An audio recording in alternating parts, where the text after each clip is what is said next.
Baik, Assalamualaikum warahmatullahi wabarakatuh. Selamat siang teman-teman. Terima kasih sudah bergabung di mata kuliah Industri Jasa Keuangan Syariah di pertemuan kelima ini. Baik, minggu-minggu sebelumnya kita sudah membahas tentang pengantar jasa keuangan, terus kita sudah membahas lembaga-lembaga yang terlibat dalam industri jasa keuangan, lembaga pentingnya ya. Kemudian 2 minggu lalu kita juga sudah membahas industri jasa keuangan syariah itu yaitu lembaga pembiayaan syariah, di mana ada 4 kegiatan di sana, ada leasing, ada anjak piutang, ada pembiayaan konsumsi, dan juga ada syariah card. Nah, berbicara tentang syariah card, itu minggu lalu pembicaraan kita atau diskusi kita sempat terhenti ya, karena Abang belum dapat informasi yang jelas. Namun seminggu ini Abang udah sempat diskusi sama teman-teman yang praktisi di perbankan, itu terkait pertanyaan Iqbar gitu ya. Apa namanya, penetapan bunga dan membership fee di syariah card apakah sama? Nah, kalau secara nominal tagihan bulan pertama itu besarannya seringkali disamakan gitu ya, Iqbal ya dan teman-teman. Kenapa disamakan? Karena kita tahu nih, bank syariah itu bukan lembaga sosial. Bank syariah itu tetap institusi bisnis yang masih mementingkan profit oriented ya. Nah, tentunya jika membership fee syariah ini dipatok lebih mahal dari tingkat suku bunga kartu kredit konvensional, tentu tidak ada nih orang yang mau apply syariah card karena kemahalan gitu ya. Kita pun juga gak ogah menggunakan gitu ya. Nah, jadi di bank syariah itu ada namanya bagian riset dan pengembangan produk gitu. Nah, bagian riset pengembangan produk syariah, tim itu mereka sudah menghitung gitu ya, sedemikian rupa agar nominal fee bulanan di bank syariah tersebut untuk syariah tersebut setara atau rata-rata lah sama tingkat suku bunga konvensional. Nah, namun yang perlu digarisbawahi di sini, kesamaan besaran tersebut, kesamaan besaran pembayaran itu di awal saja yang sama, titik awalnya aja, startnya yang sama nominalnya. Namun seiring jalannya waktu dan status pembayarannya, besaran itu akan sangat berbeda. Nah, di sini bisa kita ilustrasikan ada dalam beberapa kondisi. Yang pertama, anggap tuh nasabahnya baik syariah atau konvensional, dia sanggup membayar cicilan pertama atau membayar secara cicil. Anggaplah kita punya utang tersebut 10 juta. Ntar, pensilnya nggak bisa. Nah, 10 juta. 10 juta itu total utang kartu kredit ataupun syariah card. Kemudian kita baru sanggup membayar 1 juta. Berarti sisa utang kita tinggal 9 juta. Nah, di dalam bank konvensional yang 9 juta ini sisa utang kita. Nah, sisa utang kita 9 juta ini dikalikan dengan bunganya. Nah, anggap bunga itu 2%. 2% dari 9 juta berarti beban utang, tambahan utang teman-teman bertambah menjadi 180.000. Jadi bulan depan teman-teman membayar 9.180.000.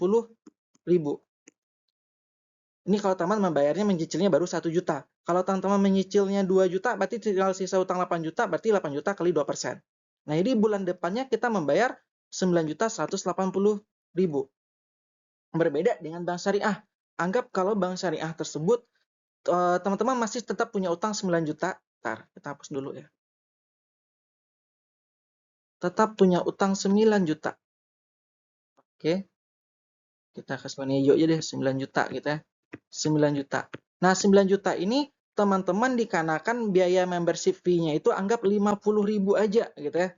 50.000. Yang 50.000 ini mau teman-teman bayarnya itu 5 juta, 9 juta, atau sisa utang teman tinggal 1 juta, itu tetap pembayarannya 50K. Kalau kita bayar sisa utang kita tinggal 1 juta, kita bayar 50K juga. Kalau di konvensional tadi, kalau seandainya sisa utang kita tinggal 1 juta, berarti 22%, ya 2% dikali 1 juta. Jadi berbeda. Jadi bank syariah ini mau kita cicil berapapun tetap bayarnya 50K, 50.000 gitu ya. Nah, ini di sana perbedaannya. Nah, kalau di bank konvensional, kalau kita nggak sanggup bayar nih, nggak sanggup bayar yang 9 juta, ini tinggal 9 juta, nanti 9 juta 180. Bulan keduanya kita nggak sanggup bayar nih, nunggak dulu nih. Ya udah, kalikan lagi 2%. Nah, kalikan 2%, berapa 2% dari sini? Nah, kalikan lagi. Nah, nangkat terus dia jadinya. Kalau di bank syariah, kalau kita yang 9 juta, tadi nih 9 juta mana ya? Kita hapus lagi, anggap nih. yang 9 juta ini, yang 9 juta teman-teman di bulan pertama nggak sanggup bayar, berarti fee teman-teman kan tambah 50.000 gitu aja terus. Atau sebulan kedua kita nunggak lagi nih, berarti tambah lagi 50.000. Nah, beda kan cara penghitungannya gitu.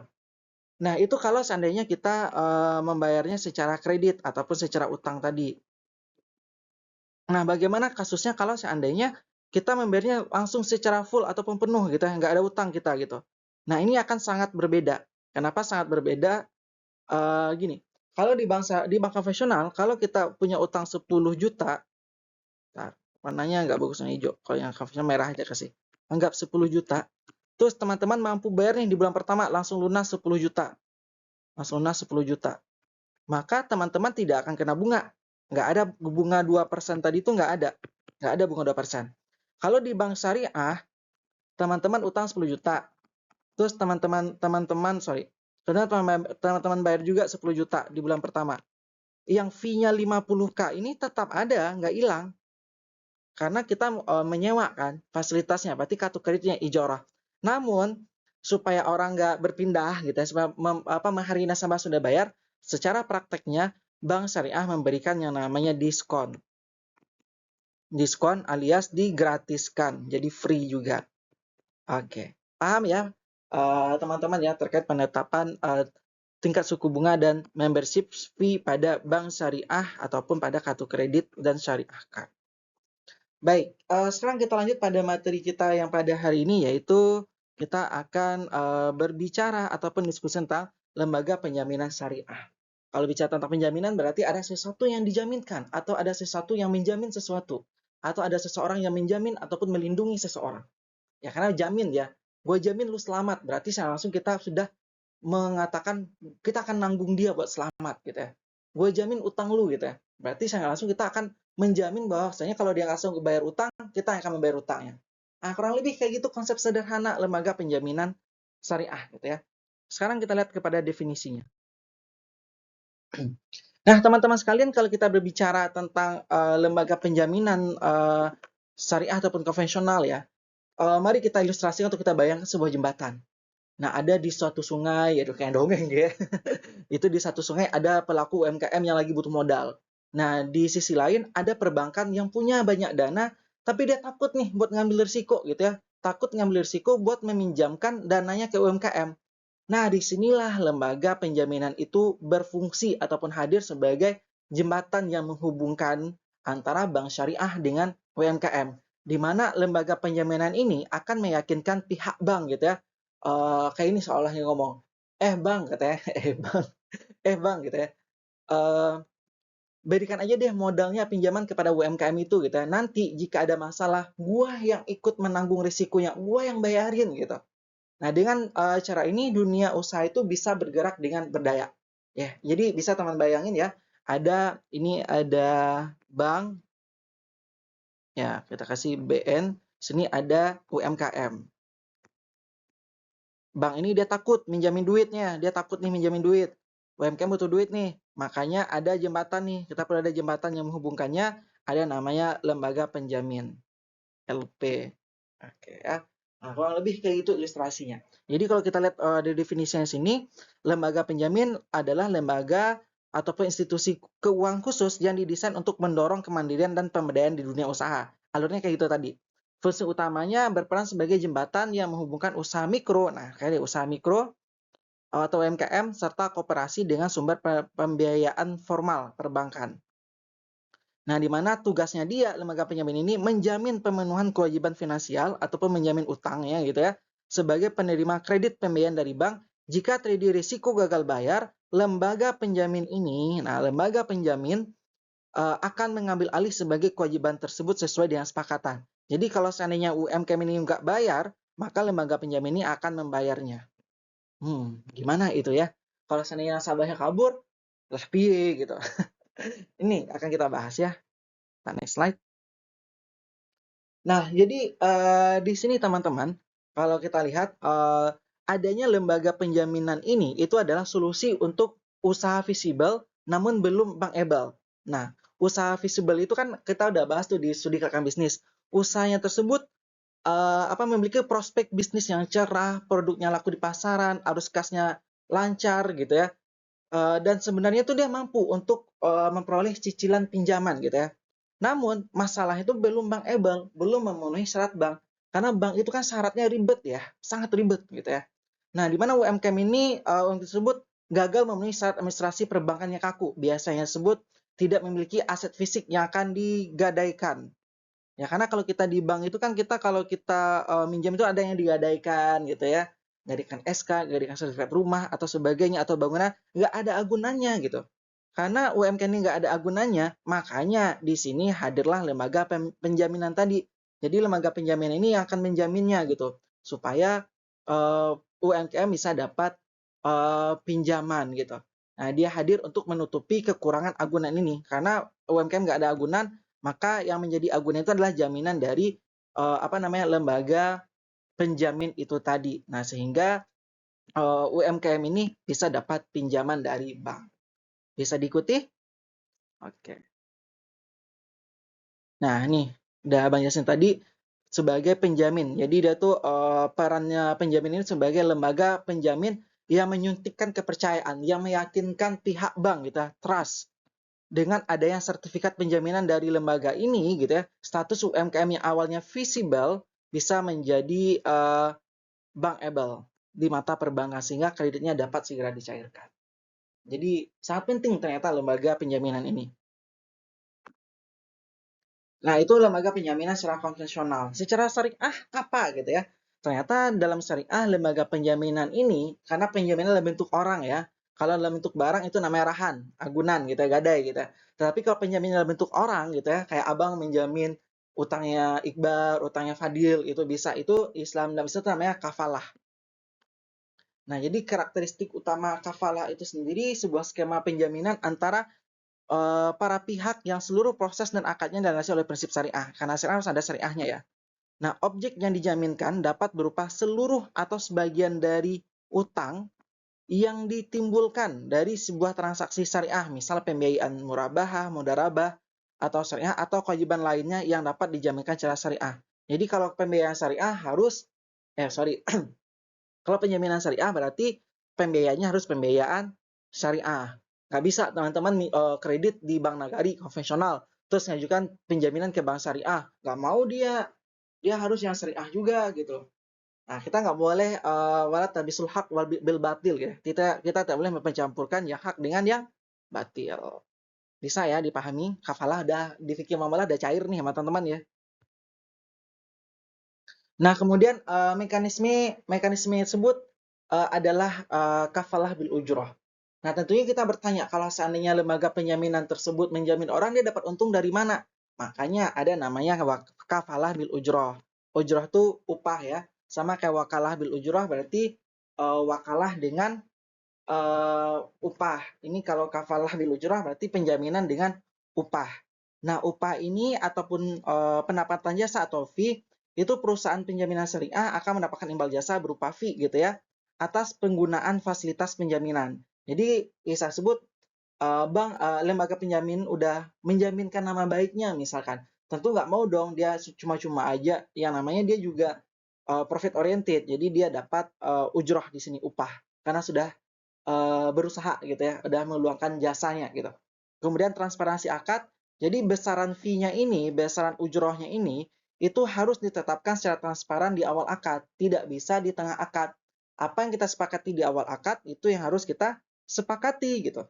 Jadi harus disepakati secara transparan dan itu harus tertulis. Kalau zaman sekarang harus tertulis ya, harus jelas hitam di atas putihnya gitu ya. Nah, kemudian sifatnya mengikat ataupun luzum, jadi akadnya itu bersifat mengikat. Akad kafalatul jurah ini bersifat mengikat secara hukum syariah dan hukum positif. Jadi bukan hanya hukum agama tapi hukum negara juga. Akad ini tidak boleh dibatalkan secara sepihak oleh salah satu pihak yang terlibat. Jadi antara pihak yang terlibat ini ada tiga ya. Ada nanis ini ada bank syariah, ada nasabahnya, ada lembaga penjamin gitu ya. Jadi tidak bisa nih salah satu di antara orang ini, antara dua tiga orang ini membatalkan secara sepihak. Misalkan Bang Syariah membatalkan, oh nggak bisa, dia harus kesepakatan mereka bertiga. Oke, bisa dipahami terkait mekanismenya? Oke, kita anggap paham dulu. Nah, berbicara tentang landasan hukum penjaminan. Nah, jadi teman-teman sekalian, itu sebuah lembaga keuangan gitu ya, itu tidak bisa sekadar beroperasi hanya bermodalkan niat baik untuk membantu UMKM. Nggak bisa. Niat baik, tapi dengan cara yang salah, hasilnya tetap salah. Paham ya? Walaupun niat kita baik, tapi jalannya salah, hasilnya tetap salah. Gitu ya. Harusnya niatnya baik, harus dengan cara yang baik. Ada orang yang niatnya baik, tetapi cara yang salah, pasti ada pihak yang merasa terzalimi. Asik. Nah, jadi lembaga penjaminan tersebut kan mereka kan menghimpun risiko tuh dari masyarakat dan dari perbankan gitu ya. Nah, sehingga negara itu harus hadir gitu untuk memberikan kepastian hukum untuk lembaga penjaminan ini. Nah, di sini kita akan berbicara ya tentang apa namanya ketentuan hukumnya gitu ya. Mungkin teman-teman bisa lihat di slide itu ada payung hukum utama gitu ya. Jadi sebenarnya itu sebelum pada tahun 2008 itu praktik penjaminan Indonesia itu masih tercerai-berai gitu ya dalam tercerai-berai gitu dan belum itu memiliki payung hukum yang jelas ataupun terpusat gitu ya.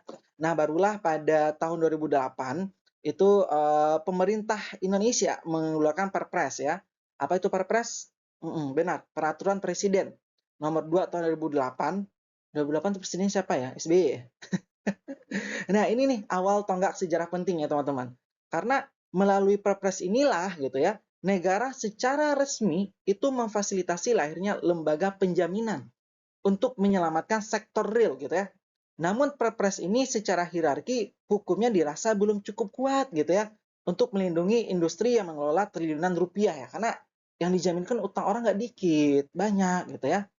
Nah, oleh karena itu, 8 tahun kemudian, nah lahirlah Undang-Undang Nomor 1 Tahun 2016. Itu udah siapa presiden kita? Pak Jokowi ya. Nah, tentang penjaminan.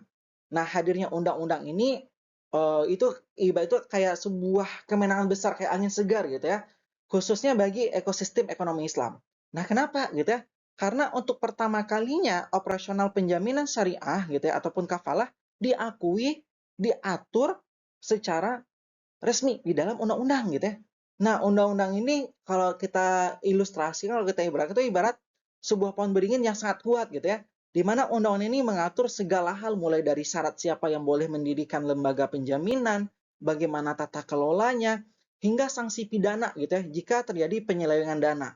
Nah, dengan adanya undang-undang ini, pihak perbankan tidak perlu lagi tuh merasa ragu ataupun takut, khawatir gitu ya terhadap legalitas sertifikat penjaminan yang dikeluarkan oleh lembaga penjaminan gitu ya. Karena negara sendiri sudah meng-SK-kannya ataupun sudah melegalkannya. Oke, itu landasan hukum utamanya. Nah, sekarang kita lanjut. Nah, ini kalau tadi kan undang-undang ya, setelah kita memiliki undang-undang sebagai fondasi, siapa yang bertugas, lalu timbul lagi nih pertanyaan, siapa nih orang yang bertugas melakukan pengawasan sehari-hari? Nah, makanya ada namanya OJK ya, karena OJK itu kan mengawasi ya, Otoritas Jasa Keuangan. Nah, di mana OJK itu menurunkan perintah gitu ya dari undang-undang tadi menjadi peraturan teknis gitu ya, disingkat dengan POJK ya. Nah, ini POJK, teman-teman tahu nih, POJK gitu ya. Nah, itu teman-teman bisa kita lihat ada 3 POJK yang sudah kita rangkum di slide gitu ya. Di sana itu ada POJK nomor 1 tahun 2017. Nah, itu boleh katakan kita ibaratkan itu kayak sebuah pintu masuk gitu ya. Jika ada investor yang ingin mendirikan lembaga penjaminan syariah, ya mereka harus tunduk pada aturan ini. Berapa modal minimalnya gitu ya. Siapa yang boleh jadi direktur, semua itu diatur di sini gitu ya untuk memastikan hanya orang-orang yang memiliki kredibilitas, profesionalitas dan bermodal kuat yang bisa masuk ke industri ini. Nah, jadi itu aturannya. Teman-teman bisa baca nanti, cari aja di Google gitu ya.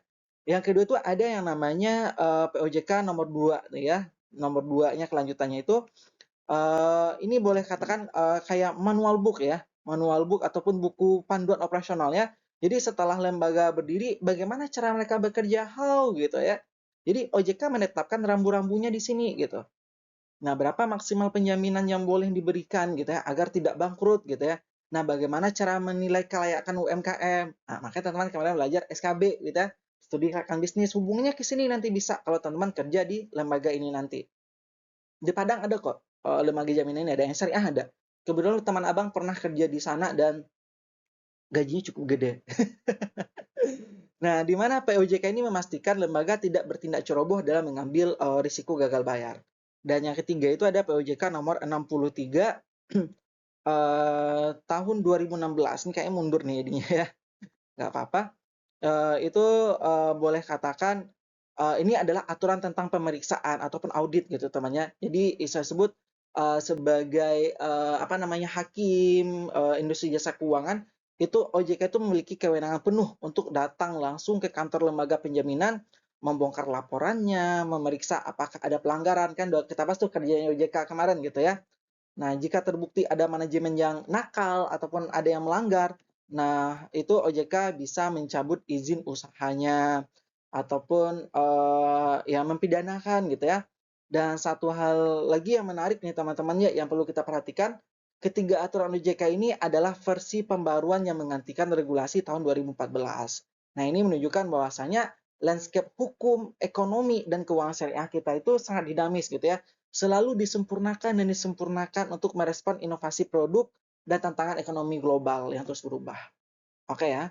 Jadi tadi ada payung hukum itu ada Perpres, kemudian dilanjutkan untuk pengawasan oleh POJK. Ada POJK 1 dan 2 nomor 2015 dan POJK nomor 63 tahun 2016. Oke, sampai di sini bisa diikuti ya. Nah, sekarang kita lanjut nih membedah namanya anatomi ataupun karakteristik dari usaha penjaminan ini, teman-teman. Nah, di mana esensi utama dari hadirnya lembaga penjaminan itu adalah untuk menjual rasa aman. Jadi dia tuh menjual rasa aman, rasa aman, menjual rasa aman ya, beda ya. Menjual rasa aman untuk memitigasi risiko gitu ya. Nah, untuk mencegah risiko gagal bayar gitu. Namun perlu digarisbawahi nih teman-teman ya, tidak semua risiko di dunia ini bisa dijamin. Ingat ya, tidak semua risiko di dunia itu bisa dijamin. Ya misalkan kayak risiko nggak lulus nggak bisa dijamin gitu ya. Atau risiko patah hati nggak bisa dijaminkan juga gitu ya. Ada syarat mutlak, nggak bisa dong risiko patah hati dijaminkan oleh lembaga penjamin syariah. Nah jadi di sini syarat mutlak secara bisnis dan syariah, kerugian tersebut yang bisa dijamin tersebut adalah kerugian tersebut harus bisa dihitung secara presisi dengan angka finansial. Jadi risiko kerugian tersebut yang bisa ditanggung kalau bisa diukur secara uangnya atau finansialnya. Nah, di sini teman-teman hal yang paling membedakan konsep penjaminan dengan asuransi biasa adalah struktur hukumnya. Jika asuransi kan biasanya murni antara dua pihak perusahaan asuransi dengan nasabah. Nah, pasti temannya apa sih bedanya dengan asuransi gitu ya? Kalau asuransi ada apa namanya dua pihak yang terlibat aja gitu perusahaan asuransi dengan nasabah. Sedangkan penjaminan ini wajib melibatkan pihak ketiga gitu ya, atau wajib melibatkan tiga pihak sekaligus. Nah, jadi dia wajib melibatkan tiga pihak sekaligus yang membentuk sebuah segitiga hukum yang kokoh gitu ya, yang bisa kita sebut dengan istilah nih tripartit. Nah, di sini bisa teman-teman lihat ada tiga ya. Kalau kita berikan gambar segitiga kayak gitu tadi, kelihatan ya gambar segitiganya. Nah, di sini bisa kita lihat ini ada penjamin. Penjamin berarti itu adalah perusahaan penjaminnya ya. Nah, PJ kita buat hilang dia PJ. Kemudian ada penerima jaminan atau makful lahu, itu adalah UMKM tadi. Nah, terjamin, terbalik ya. UMKM ini terjamin, berarti ini adalah makful anhu gitu ya. Kemudian lembaga pembiayaan ataupun perbankan ini adalah penerima jaminan. Ini bank ya, BK. Nah, jadi penerima penjamin itu adalah PJ-nya, perusahaan jaminan. Kalau penerima jaminan itu adalah bank, kemudian terjamin itu adalah UMKM. Jadi tiga ini harus ada. Jadi kalau di asuransi kan cukup dua aja, ada nasabah, ada perusahaan asuransinya. Nah, itu yang membedakannya ya dengan lembaga ataupun dengan asuransi syariah.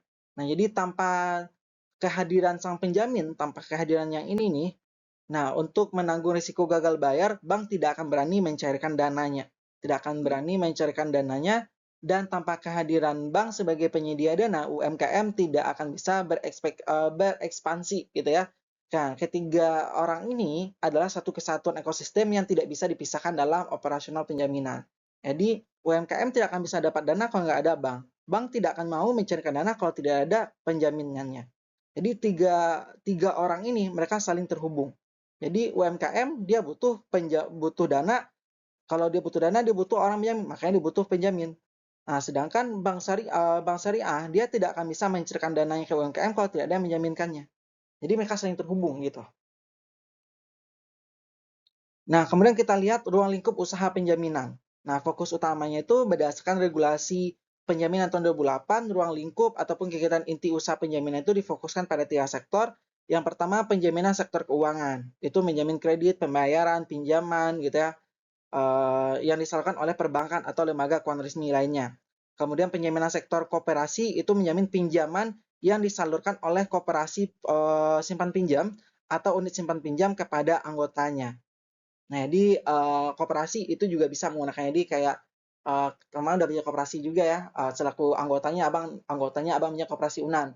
Karena yang menjamin abang siapa sih sebenarnya gitu. Tetapi yang biasa kalau kita di koperasi Unan ini kan yang menjamin kan udah ada gajinya kita gitu. Jaminannya ada jaminan gaji, bukan orang yang menjamin. Tapi kalau waktu Bang S1 dulu di UIN itu ada BMT, dia pakai akad kafala ini. Jadi BMT itu ada penjamin itu dosen. Jadi dia memberikan pinjaman kepada mahasiswa untuk bayar UKT. Kalau mahasiswa yang minjeminnya harus ada dosennya, mungkin kaprodi dan sebagainya. Tapi bukan lembaga resmi gitu ya. Nah, kemudian penjaminan sektor BUMN itu menjamin kredit dan pinjaman yang bersumber dari CSR atau kemitraan bina lingkungan. Atau kan kayak bank itu ada CSR-nya. Jadi supaya dana CSR itu nggak sia-sia, dia salurkan, ada lembaga menjaminnya gitu. Nah, kemudian seiring dengan berkembangnya kompleksitas bisnis, perusahaan penjamin tidak hanya mengurus kredit UMKM, tetapi juga boleh berekspansi, gitu ya. Berekspansi melakukan 11 kegiatan usaha lainnya seperti instrumen utang dan dagang, yaitu menjamin surat utang dagang, pembelian barang, angsuran dan transaksi kredit, terus proyek konstruksi itu kayak bank garansi terhadap pembangunan sebuah gedung gitu bisa. Perdagangan internasional kayak apa namanya itu letter of credit, pembayaran atau ya apa perpajakan gitu ya, bea cukai dan sebagainya, jasa konsultasi juga bisa. Jadi udah banyak kegiatannya, nggak hanya terbatas yang 3 sektor utama tadi. Oke. Nah, sekarang kita lanjut kepada 4 prinsip utama penjaminan syariah ya, ataupun kafalah, di mana ada 4 prinsip yang harus diperhatikan. Nah, prinsip kelayakan usaha ataupun visibility. Jadi penjaminan hanya diberikan jika kedua belah pihak, baik itu kreditur, UMKM ya, eh, bank dan lembaga penjamin sepakat bahwa proyek UMKM tersebut layak dibiayai. Jika salah satu pihak menilai tidak layak, penjaminan batal diterbitkan. Jadi kalau seandainya usaha UMKM tersebut kata bank nih, makanya teman-teman belajar studi kelayakan bisnis tujuannya itu nanti. Kalau kerja di bank, teman-teman bisa ada namanya taksasi atau mengkaji kelayakan usahanya. Kalau seandainya kata bank tidak layak dikasih pembiayaan, maka tidak bisa lembaga penjaminan ini turun tangan. Atau lembaga penjamin ini mengatakan, oh tidak layak diberikan pinjaman, maka bank tidak bisa mencairkannya. Oke, itu prinsip utamanya. Harus prinsip kelayakan usaha, visibility. Kemudian ada namanya supplementary system, pelengkap gitu ya. Penjaminan bersifat aksesorir, pelengkap gitu ya. Penjaminan baru bisa diterbitkan setelah adanya akad pembiayaan utama ataupun pokok yang sah antara bank dengan UMKM. Jadi bank atau lembaga pinjaman tersebut dia akan mau menerbitkan sertifikatnya kalau sudah ada kesepakatan antara bank dengan UMKM. Kemudian pelengkap agunan ini berfungsi sebagai fungsi murni ya, sebagai substitusi ataupun penambah kekurangan agunan fisik. Kan tadi kita bahas UMKM tersebut dia visible tetapi dia tidak bankable karena dia tidak ada agunan. Makanya sebagai agunannya lembaga penjaminan ini mengagunkan dirinya, menjaminkannya. Kemudian pembayaran subrogasi. Nah, mekanisme peralihan hak tagih utang. Nah, ini hiwalah gitu ya. Jika UMKM macet dan lembaga penjamin sudah membayarkan klaim kerugian kepada bank, maka utang UMKM otomatis pindah, bukan lunas ya, pindah. UMKM kini berhutang kepada penjamin, bukan kepada bank. Namun proses penagihannya bisa diminta tolong kepada bank. Nah, paham ya? Nah, kayak segitiga ini tadi. Nah, ini kayak penjamin, ini bank, ini UMKM. Nah, misalkan UMKM ini dia tidak sanggup bayar, maka penjamin membayarnya kepada bank. Nah, berarti antara ini udah dibayarkan, berarti utangnya si UMKM ini kepada si penjamin. Jadi yang membayar, dia berurusan utang ke sini. Tetapi penjamin boleh minta tolong kepada bank untuk melakukan penagihannya. Oke ya, bisa dipahami? Insya Allah. Nah, sekarang kita masuk kepada aturan pelaksanaan dan ekosistem penjaminan. Nah, jadi teman-teman ada aturan nih yang harus kita perhatikan dalam kegiatan penjaminan itu sendiri. Di mana seluruh kegiatan ada berapa pilar ya, ada berapa aturan. Yang pertama dari segi kepatuhan dan skala makronya. Jadi seluruh kegiatan usaha itu wajib tunduk kepada prinsip syariah. Jadi kalau usaha UMKM-nya yang akan dijamin tersebut bertentangan dengan syariah, maka tidak boleh kita ikut terlibat di dalam karena haram. Kemudian prioritas utama penyaluran penjaminan adalah UMKM dan koperasi, bukan perusahaan raksasa. Ini nggak boleh perusahaan raksasa. Kalau UMKM is okay, koperasi is okay. Tapi kalau kayak perusahaan besar itu tidak bisa. Kemudian pemerintah gitu ya, pemerintah berhak menunjuk lembaga penjamin BUMN khusus untuk mengeksekusi program strategis negara seperti penjaminan kurs syariah. Nanti kita lihat apa aja lembaga penjaminan itu yang di bawah BUMN. Mungkin teman pernah dengar Jamkrindo, ada itu di daerah Khatib Sulaiman. Iya, kalau nggak salah daerah Khatib di dekat Masjid Raya Sumbar itu ada. Dulu abang sempat pengen daftar di sana tapi nggak lolos. Tapi teman abang lolos, gajinya gede. Oke ya. Nah, kemudian kita lanjut pada bentuk badan lembaga penjaminan. Jadi, berdasarkan peraturan perundang-undangan di negara kita, nah, negara sebenarnya membuka ruang yang sangat luas bagi institusi untuk mendirikan lembaga penjaminan. Tetapi pada dasarnya ada 3 opsi bentuk badan hukum yang diizinkan. Yang pertama, Perum, nah BUMN yang seluruh modalnya dimiliki negara dan tidak terbagi atas saham. Kemudian ada perseroan terbatas, badan hukum yang merupakan persekutuan modal didirikan berdasarkan perjanjian. Teman-teman, kita sudah belajar di SKB ya tentang aspek hukum, jenis-jenis usaha. Nah, ini bisa dibedakan ya. Kemudian ada koperasi, badan usaha yang beranggotakan orang seorang ya, atau orang seorang atau badan usaha gitu ya. Teman-teman udah paham itu apa koperasi. Oke ya. Ini nggak perlu dijelasin lagi, udah paham. Nah, tapi yang fakta menariknya, dari seluruh daftar lembaga penjaminan baik konvensional maupun syariah nih teman-teman, yang beroperasi dan diawasi oleh OJK di Indonesia saat ini 100% masih berbadan bentuk PT, bukan Perum. Nah, belum ada satupun yang bentuknya Perum ataupun koperasi. Masih PT. Uniknya. Nah, ini daftarnya teman-teman bisa lihat tuh ada Jamkrindo. Nah, ini BUMN konvensional. Dia BUMN tapi PT bentuk Perum ya. Kalau Perum kan seluruhnya modalnya dari apa namanya? Dari negara. Kalau ini kan enggak. Ada saham-saham di sana. Ada Sinarmas Penjaminan, ada Jamkrida. Nah, Jamkrida itu BUMD ya. Ada Jamkrida Riau. Nah, kalau yang apa? Hijau itu perusahaan penjaminan full syariah dan memiliki unit usaha syariah. Ini ada catatannya di bawah, teman-teman bisa baca ya. Nah, itu ada Jamkrida, ada penjaminan kredit daerah Banten, berarti ada WS-nya tuh. Itu Jamkrida, berarti kalau yang itu ada WS-nya, itu ada jaminan pembiayaan Askrindo Syariah, itu swasta syariah, ada penjaminan Jamkrido Syariah. Nah, kebetulan nih teman abang tuh yang di sini dia kejaban daftar tuh yang terakhir ini. Jamkrido Syariah. Itu ada kok di samping Masjid Raya Sumbar itu ada Jamkrido Syariah. Teman-teman bisa cek di sana. Atau mau magang di sana mungkin bisa kali ya. Coba deh, coba ajukan magang. Ya, daripada teman-teman buru-buru tamat, bagus magang dulu nggak sih? Astagfirullahaladzim. Ya bisa gitu magang di sana, ajukan dulu program magang di sana sambil skripsian boleh. Ya, jadi nambah ilmu kan kita. Barangkali nanti teman bisa direkrut di sana. Oke ya, silahkan di screenshot.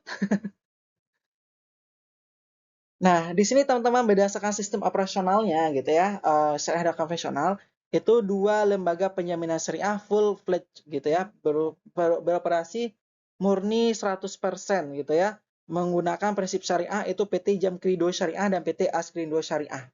Baru dua itu yang full syariah. Sedangkan 20 lembaga penjaminan lainnya, itu 7 diantaranya sudah ada punya UWS. Teman-teman bisa lihat tadi ya.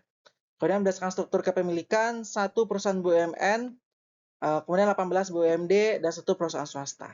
Tadi lihat di slide selanjutnya. Nah, teman bisa list tadi kira-kira bisa magang di mana nggak sih gitu ya. Kalau yang di Padang itu Bang Baruto juga ada jam krido syariah itu mungkin bisa. Itu teman bisa ngajukan kalau mau magang coba deh magang di sana. Kalau mau magang, kalau nggak mau magang, gas skripsian. Ya, kan udah ada 4 orang yang lulus UKT kan. Nah, ini perbedaan lembaga penjaminan dan lembaga penjaminan syariah. Ini kita perbedaannya.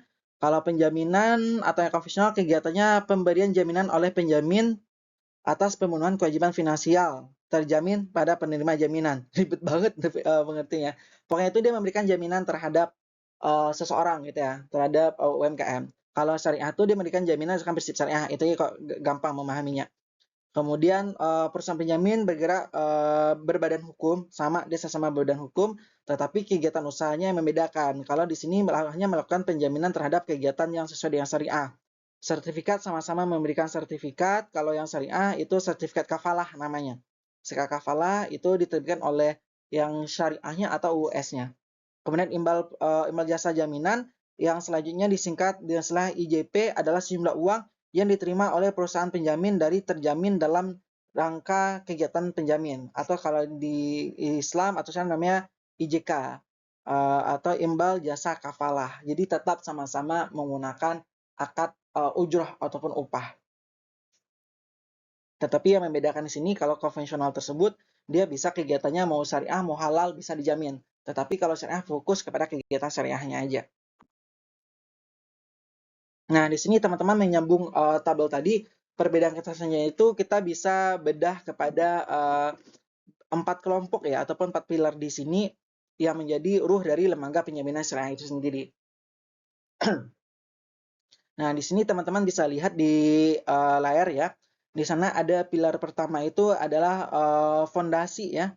Fondasinya itu ada fondasi pendapatan dari mana mereka menggaji karyawan dan mendapat untung. Nah, murni dari ujroh. Jadi kalau yang saya itu murni dari ujroh ataupun upah jasa. Ini nih, murni dari ujroh bukan dari bunga. Nah, ketika mereka berani menanggung risiko gagal bayar UMKM, wajar jika seharusnya kalau perusahaan tersebut mendapat upah ataupun jasa tersebut. Ini sangat berbeda dengan sistem bunga yang menghitung keuntungan dari persentase uang gitu ya, yang dipinjamkan atau waktu berjalan. Atau bisa ini kalau yang konvensional mungkin prakteknya juga bisa penjaminan tersebut berdasarkan persentase dari jumlah yang dijaminkan. Itu bisa juga. Kemudian pilar kedua dan ketiga itu berbicara tentang kepatuhan ataupun compliance ya. Kepatuhan syariah harus berdasarkan fatwa MUI, kemudian harus prinsip syariah. Nah, jadi lembaga ini tidak bisa membuat aturan halal haram sekarepe dewe gitu ya, seenak jidatnya aja.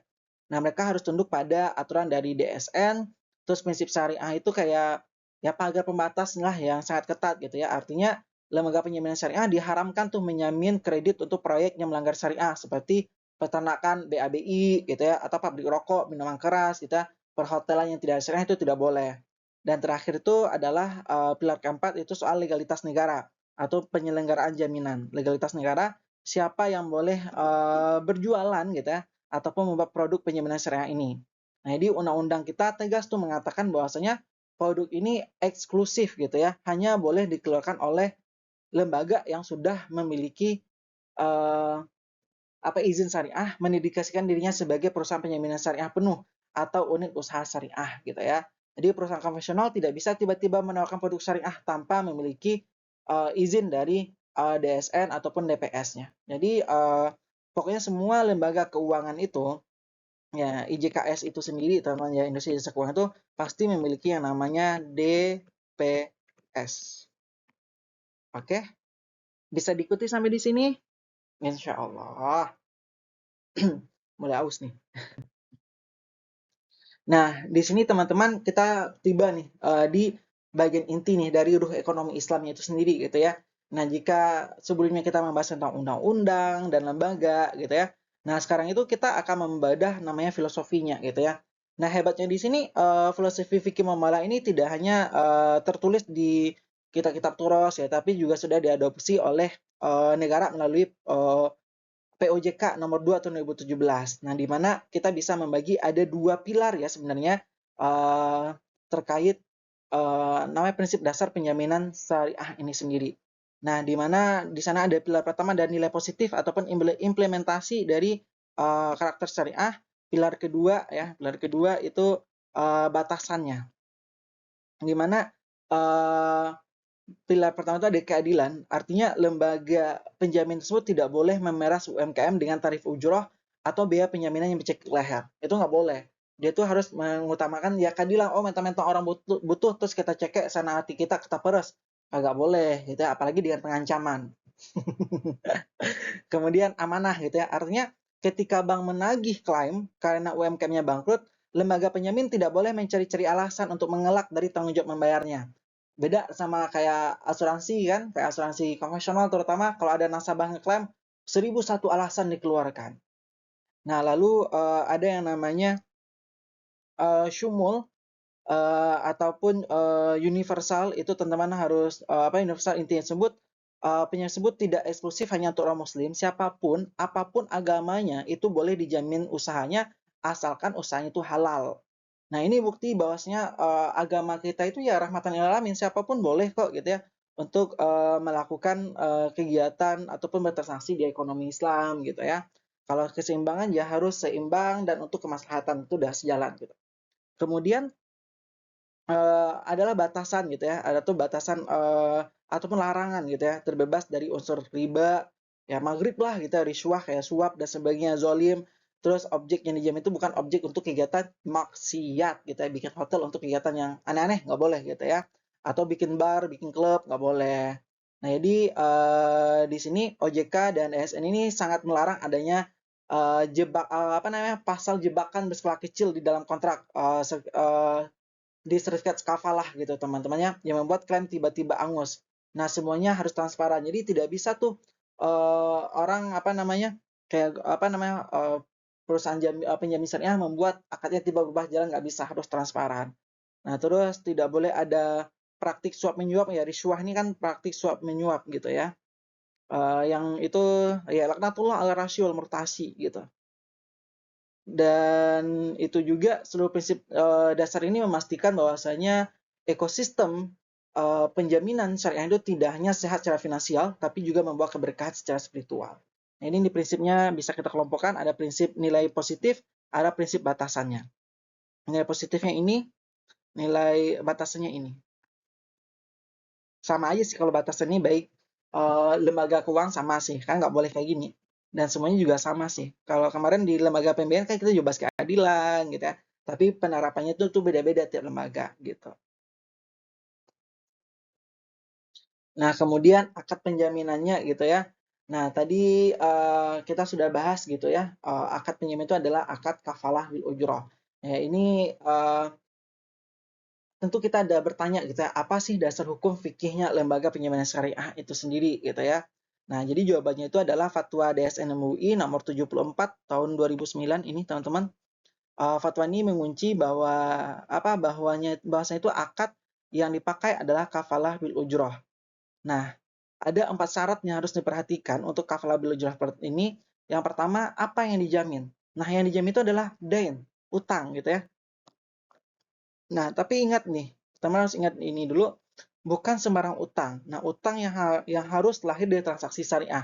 Jadi misalkan UMKM berutang ke bank syariah pakai akad murabahah untuk beli mesin, nah itu boleh dijamin. Kalau utangnya ke mekar, nah atau ke rentenir, itu haram hukumnya untuk dijamin. Nah, jadi nggak boleh. Kemudian ada ijab dan kabul. Nah, ini dalam Islam ini kan yang membuat sesuatu jadi haram menjadi halal itu adalah ijab dan kabul. Nah, kalau sekarang kan kayak tanda tangan lah gitu untuk administrasi dan kita sepakat gitu ya. Dan semua pihak yang melakukan transaksi tersebut harus sadar dengan sepenuh hati gitu ya akan konsekuensi risiko yang mereka ambil. Yang ketiga, harus transparansi terkait ujrohnya. Nah, jadi berapa upah yang harus diberikan kepada lembaga penjamin? Nah, ini harus terang benderang dari awal, harus jelas dari awal gitu ya. Tidak boleh ada biaya siluman-siluman gitu ya. Ya, ya misalkan dapat dikasih kesepakatan upahnya 100.000, tiba-tiba karena itu tambah lagi nih. Nah, itu nggak boleh gitu ya. Oke, jadi tidak boleh ada biaya siluman gitu ya. Ataupun ada biaya tambahan ataupun permintaan tambahan kayak pemalakan itu nggak boleh. Nah, kita harus ingat prinsip goror tadi gitu ya. Harus bajalih-jalih dari awal. Nah, jika biaya penjaminan tidak jelas di awal, maka akad ini bisa batal demi hukum syariah. Kemudian yang keempat, yang terakhir, sifatnya mengikat. Tadi udah kita bahas juga. Jadi ini yang paling krusial ya untuk menjaga kepercayaan bank, sifatnya mengikat ataupun luzum. Nah, jadi bisa kita bayangkan jika lembaga penjamin boleh seenaknya membatalkan jaminan tengah jalan, bank pasti akan panik gitu ya. Aduh, gitu. Dan tidak akan pernah mau lagi meminjamkan uang ke UMKM. Nah, oleh karena itu syariat mengunci akad ini.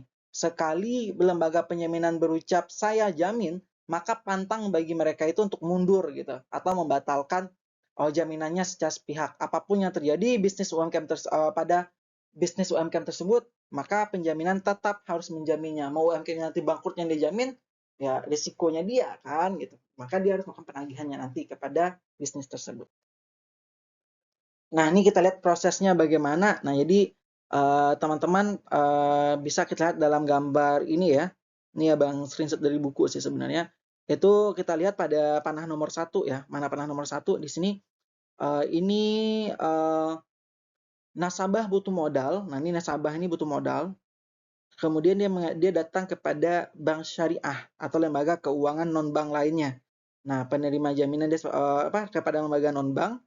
Nah, kemudian bank memberikan pembiayaan. Bank memberikan pembiayaan.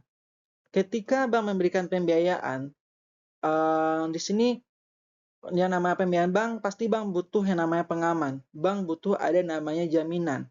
Nah, maka masuklah perusahaan penjamin dari sisi kiri bawah. Nah, masuk perusahaan penjamin, berarti perusahaan penjamin masuk di sini. Masuk perusahaan penjamin menyerahkan sertifikat jaminan. Perusahaan penjamin menyerahkan sertifikat jaminan ataupun sertifikat kafalah kepada bank, artinya jaminan sudah aktif. Nah, artinya jaminan sudah aktif, berarti kalau di gambar ini agak sedikit membingungkan ya teman-teman ya alurnya. Jadi di sini pembiayaan bank nasabah datang kepada bank gitu ya. Kemudian karena bank nggak ada jaminan, sebenarnya alurnya kayak gini nih, bank datang kepada perusahaan penjamin, kemudian perusahaan penjamin memberikan memberikan sertifikatnya kepada bank. Nah, ketika sudah diberikan sertifikat jaminannya kepada bank, jaminan itu sudah aktif, maka nasabah harus membayar upahnya. Nah, nasabah membayar jasa kafalah mengalir dari nasabah masuk ke sistem bank lalu ditransfer ke perusahaan bank. Ini praktik dalam perbankannya ya, dalam realnya. Berarti di sini kafalahnya sebut bukan nasabah ini membayar kepada, kalau secara konsep dasar kan bank nasabah membayar kepada bank, tetapi kan membayar kepada lembaga penjaminan, karena lembaga penjaminan nggak ada dia nggak bisa menerima uang langsung, maka dia butuh jasa bank kan, dia butuh jasa bank, kemudian bank akan mengirimkannya kepada rekening pembiayaan, rekening penjamin gitu.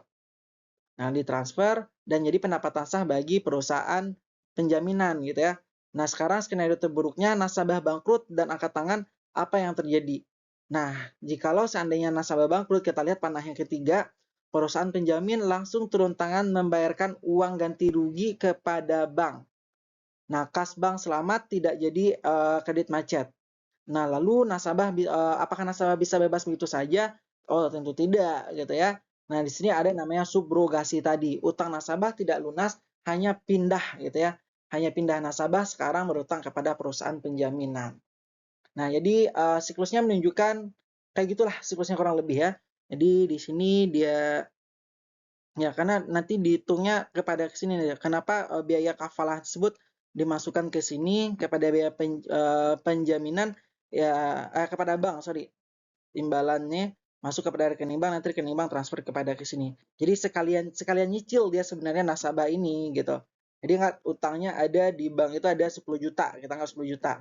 Karena ada biaya kafalahnya dari pihak ini, ya maka ditambah nih, ya ditambahlah biayanya itu sebulan anggap 100.000. Nah, jadi 1.100.100 yang dia bayar ke bank, nanti bank udah masuk uang 1.100.000, nanti dia kirim kepada pihak ini. Gitu, teman-teman. Bisa ya? Oke, insya bisa diikutin. Gampang kok. Kita hapus kalau bingung. Biar cantik. Nah, ini mekanismenya ya. Jadi, kita lihat bagaimana teori-teori tadi dieksekusi ya di lapangan. Nah, jika teman-teman nanti bekerja di bank syariah atau menjadi pengusaha gitu ya. Nah, teman-teman akan menemui dua jalur gitu ya. Dua jalur ini. Yang pertama, skema penjaminan langsung. Yang kedua, ada skema penjaminan tidak langsung. Nah, di sini teman-teman bisa lihat bagaimana alurnya ya. Ini ada dua alur, ada yang langsung, ada yang tidak langsung. Nah, kalau kita lihat panah nomor 4, tuh nomor kecil-kecil kali ini sini kelihatan ya. Panah nomor 4, ya, pokoknya panah nomor 4 di sini kalau nggak salah ya. Nah, panah nomor 4, nah nasabahnya sangat aktif gitu ya. Setelah mendapat lampu hijau awal dari bank, si pengusaha ini jalan sendiri ke kantor perusahaan penjamin untuk mengajukan kafalah. Nah, itu dievaluasi 2 kali oleh bank dan penjamin. Nah, skema ini biasanya itu dipakai oleh proyek-proyek besar di mana pengusaha ingin memastikan porsi jaminannya secara langsung. Nah, ini datang langsung nih gitu. Nah, kemudian bandingkan dengan gambar sebelah, kita bandingkan gambar yang ini, kita beda gambar yang ini nih, yang sebelah kanan kita yang tidak langsung gitu ya. Skema tidak langsung itu panah debitur dan perusahaan penjamin itu terputus. Kan nggak ada panahnya di sini, beda kan? Sini nggak ada dia panahnya gitu. Nah, terputus di mana pengusaha debitur cukup duduk manis berurusan dengan pihak bank saja, nanti banklah yang secara sistem mengirimkan permohonan kepada penjamin, kepada perusahaan penjamin. Nah, jadi dua alurnya bisa nasabah yang langsung yang datang kepada perusahaan penjamin atau nasabah duduk manis aja nanti perusahaan nanti bank yang nanti akan berurusan kepada pihak penjamin gitu. Itu beda langsung dan tidak langsung sih sebenarnya. Oke, teman-teman, itu aja materi kita pada hari ini. Untuk habis nonton video ini, teman-teman silahkan kerjakan tugas yang Abang beri dalam waktu 15 menitan lah. Ada soal ABC yang harus teman-teman kerjakan. Tolong dikerjain ya. Oke, kita tutup pertemuan kita dengan kafatul majelis. Subhanakallahumma wa bihamdika asyhadu an la ilaha illa anta astaghfiruka wa atubu ilaik. Selamat hari raya, selamat liburan. Sampai jumpa di pertemuan selanjutnya. Dan wabillahi taufiq wal hidayah. Wassalamualaikum warahmatullahi wabarakatuh.